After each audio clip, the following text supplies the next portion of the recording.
Pada tanggal 18 Mac 2020, negara Malaysia telah melaksanakan Perintah Kawalan Pergerakan PKP bagi mengelakkan jangkitan coronavirus, iaitu penyakit berjangkit yang disebabkan oleh virus corona yang baru ditemui. Seseorang itu boleh dijangkiti dengan menyedut virus tersebut jika berada berhampiran dengan orang yang dijangkiti penyakit atau dengan menyentuh permukaan yang tercemar, kemudian menyentuh mata, hidung dan mulut.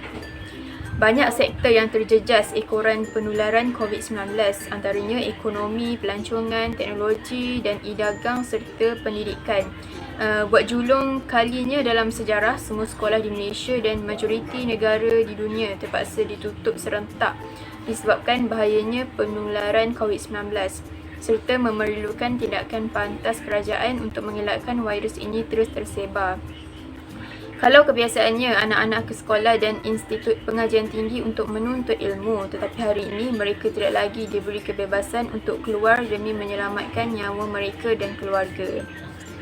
Apabila pelajar tidak dibenarkan hadir ke sekolah dan kampus, pihak berwajib perlu memikirkan inisiatif agar sesi pembelajaran akan tetap berjalan semasa tempoh PKP.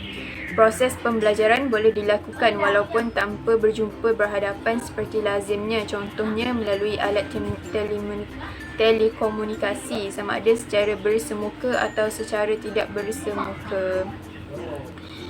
Pembelajaran dalam talian juga menjadi sangat mencabar, lebih-lebih lagi pada subjek seperti seni dan sukan. Penutupan sektor pendidikan juga akan menjejaskan pentaksiran pembelajaran dan terdapat beberapa peperiksaan penting terpaksa ditangguh selama 4 ke 12 minggu dan ada yang terpaksa membatalkan peperiksaan sekaligus menyebabkan pelajar berasa stres dan kemurungan. Terdapat dua faktor. Yang pertama ialah penyakit berjangkit dan Perintah Kawalan Pergerakan yang berlaku di negara kita. Semua orang tahu bahawa pada tahun 2020 kita semua dikejutkan dengan virus penyakit baru iaitu COVID-19. Virus ini sangat berbahaya dan boleh berjangkit. COVID-19 atau nama sebenarnya Coronavirus 2019 merupakan strain baharu coronavirus yang sebelum ini tidak pernah dikenal pasti. Berdasarkan maklumat terkini, virus ini boleh dijangkiti dari individu ke individu melalui tintisan pernafasan atau sentuhan.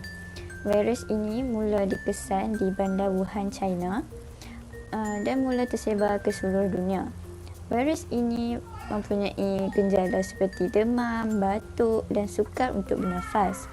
Jadi disebabkan penyakit ini dapat berjangkit, kerajaan memutuskan untuk menutup kesemua sekolah IPTA dan juga IPTS. Disebabkan ini, bermulalah penyelidikan atas talian. Perkara ini berlaku akibat kerajaan mahu membendung kes jangkitan yang banyak. Dan faktor yang terakhir iaitu Perintah Kawalan Pergerakan.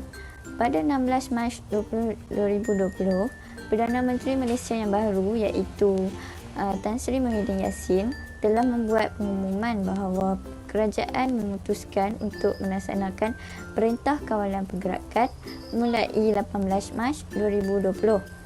Perintah kawalan ini dibuat untuk mencegah penularan wabak ini yang dibimbangi akan menjangkiti lebih ramai rakyat. Dengan mengadakan perintah ini, kerajaan mahu menghadkan pergerakan orang ramai supaya tidak ramai yang berjangkit. Perintah kawalan ini mempunyai 6 syarat. Syarat yang pertama iaitu larangan pergerakan dan perhimpunan orang ramai termasuk aktiviti keagamaan, sukan, sosial dan budaya. Dan juga sebabkan larangan ini, perintah ini, larangan semua rumah ibadat juga ditutup kecuali kedai-kedai yang menjual barang keperluan harian sahaja yang boleh beroperasi. Syarat yang ketiga ialah sekatan semua perjalanan rakyat Malaysia ke luar negara dan juga sekatan kemasukan pelancong luar ke dalam negara. Syarat yang kelima, syarat yang kelima ini merupakan semua taska sekolah kerajaan dan sekolah swasta termasuk APTA dan APTS juga ditutup. Bahkan bukan itu saja, malah semua premis kerajaan dan swasta juga ditutup dan hanya bidang yang penting saja yang boleh beroperasi pada semasa Perintah Kawalan Pergerakan ini. Bermula pada Perintah Kawalan inilah semua pelajar APTA dan APTS minta untuk pulang ke rumah masing-masing dan meneruskan pembelajaran di atas talian sahaja. Kesan yang diberikan melalui pandemik COVID-19 adalah mengukuhkan semangat perpaduan dalam kalangan masyarakat Malaysia. Dapat kita lihat secara jelas, rakyat telah membuktikan bahawa Malaysia mempunyai masyarakat prihatin dan turut bersama-sama dengan kerajaan dalam menghulurkan bantuan, terutamanya ketika tempoh Perintah Kawalan Pergerakan PKP pada bulan Mac 2020 yang lalu. Keprihatinan ini dapat dilihat melalui nilai-nilai murni yang ditunjukkan oleh rakyat Malaysia. Sebagai contohnya, terdapat beberapa badan dan individu yang ringan tangan untuk bekerjasama bagi menjahit set peralatan perlindungan diri PPE untuk diberikan kepada pihak hospital. Selain itu, semangat nasionalisme yang tercetus menjadi kuat dan setiap individu mengalami peningkatan rasa cinta terhadap negara. Dapat dilihat dengan jelas melalui sikap rakyat yang memberi kerjasama terhadap penguatkuasaan undang-undang baharu yang dijalankan sepanjang tempoh pandemik COVID-19. Rakyat memiliki sikap keterbukaan untuk menerima undang-undang tersebut walaupun ianya diisytiharkan secara mendadak kepada semua rakyat. Antara contohnya adalah rakyat mematuhi arahan yang berkaitan larangan untuk menutup sebagai jenis premis perniagaan dan perkhidmatan yang ada di Malaysia. Seterusnya, hikmat dari pandemik itu telah menonjolkan kebaikan dan keutuhan rakyat, termasuk ketika negara sedang menjalani Perintah Kawalan Pergerakan PKP pada Mac 2020 lepas. Sifat patriotisme banyak terpamer semasa pandemik berlaku, lebih-lebih lagi apabila sambutan Hari Kebangsaan dapat diraikan secara meriah walaupun tidak dilaksanakan secara fizikal seperti kehadiran beramai-ramai.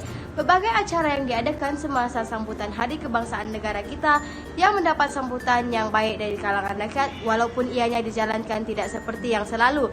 Dengan norma baharu yang perlu dipatuhi bukanlah menjadi penghalang untuk rakyat Malaysia memeriahkan sambutan Hari Kebangsaan. Pandemik COVID-19 yang banyak berlaku menimbulkan sikap tolong-menolong di kalangan rakyat Malaysia melalui sinergi kerjasama antara kerajaan, swasta dan juga NGO. Hal ini dapat kita lihat melalui bantuan daripada setiap lapisan masyarakat yang berperanan besar dalam memutuskan rantaian wabak ini. Sebagai contohnya, beberapa buah hotel telah menawarkan kepada kerajaan untuk dijadikan sebagai pusat kuarantin. Selain itu, terdapat juga hotel seperti di Cyberjaya telah menawarkan perkhidmatan sebagai pusat kuarantin kepada mereka yang baru pulang dari luar negara. Oleh itu, jelaslah bahawa pandemik COVID-19 yang berlaku di negara kita bukanlah hanya memberi kesan yang negatif sahaja, namun ianya turut memberi kesan yang positif, terutamanya dalam aspek patriotisme dan juga nasionalisme dalam kalangan rakyat di negara kita. Ketulusan dan kerjasama yang banyak ditonjolkan dalam menghadapi wabak COVID-19 jelas membuktikan bahawa rakyat Malaysia masih memiliki nilai patriotisme dan juga nasionalisme yang sangat mendalam dalam diri. Antara kesan pandemik COVID-19 kepada pembinaan negara dan bangsa adalah ekonomi Malaysia. Hal ini terjadi kerana pengucupan getaran perniagaan apabila terdapat penurunan aktiviti ekonomi secara umum. Hal ini kerana banyak sektor ekonomi terpaksa menghentikan perkhidmatan sementara atas arahan dan saranan kerajaan supaya penyebaran wabak dapat dikurangkan. Oleh itu, kadar pertumbuhan ekonomi akan bernilai negatif kerana keluaran dalam negara kasar KDNK benar tahun semasa kurang daripada KDNK tahun sebelumnya. Selain itu, peningkatan kadar pengangguran negara semakin meningkat. Hal ini kerana ekonomi yang meruntuh mengakibatkan beberapa sektor ekonomi negara terpaksa menghentikan pekerja demi kelangsungan syarikat. Oleh itu, berlaku peningkatan penduduk yang kekurangan pendapatan. Hal ini dapat menjejaskan sektor ekonomi kerana kadar permintaan pengguna akan berkurang dan mengakibatkan lambakan produk di pasaran. Hal ini akan menyebabkan berlaku implikasi kepada harga produk dan terpaksa kerajaan menanggung kerugian. Seterusnya, dengan peningkatan penggunaan teknologi maklumat, ia dapat menggalakkan pelajar mencuburi e-dagang. Hal ini kerana mereka tidak perlu memiliki aset tetap seperti bangunan kedai untuk berniaga. Jadi, ia dapat menggalakkan kerana modal hanya perlu dilaburkan kepada produk sahaja dan tidak perlu membayar liability tertentu. Pelajar juga haruslah mencuburi bidang e-dagang kerana mereka memerlukan duit simpanan untuk belajar dan tidak seharusnya mengharapkan duit daripada pinjaman PTPTN untuk keberlangsungan hidup. Mereka juga dengan senang dapat menembusi pasaran luar dengan mudah kerana perlu melakukan aktiviti promosi di sosial media. Hal ini dapat membantu sedikit kepada penyumbangan dana kepada ekonomi negara. Hal ini kerana peniaga perlu membayar cukai jika ingin menghantar bungkusan ke luar negara. Selain itu, ia dapat memberi kesedaran kepada pelajar bahawasanya kepentingan menyimpan wang untuk tujuan kecemasan. Hal ini kerana majoriti pelajar sekarang ramai berhenti kerja sambilan kerana COVID-19 dan menyebabkan mereka kekurangan wang. Jadi untuk membeli barangan, keperluan mereka sangat memerlukan wang. Jadi ia dapat memberi impak bahawasanya simpanan kecemasan untuk situasi sebegini sangatlah penting untuk meneruskan kehidupan. Kesimpulannya, melihat kepada penularan wabak COVID-19 secara positif, ia mencetuskan satu semangat dan usaha yang luar biasa bagi pendidik di Malaysia dalam memastikan semua pelajar tidak akan ketinggalan dalam bidang pendidikan.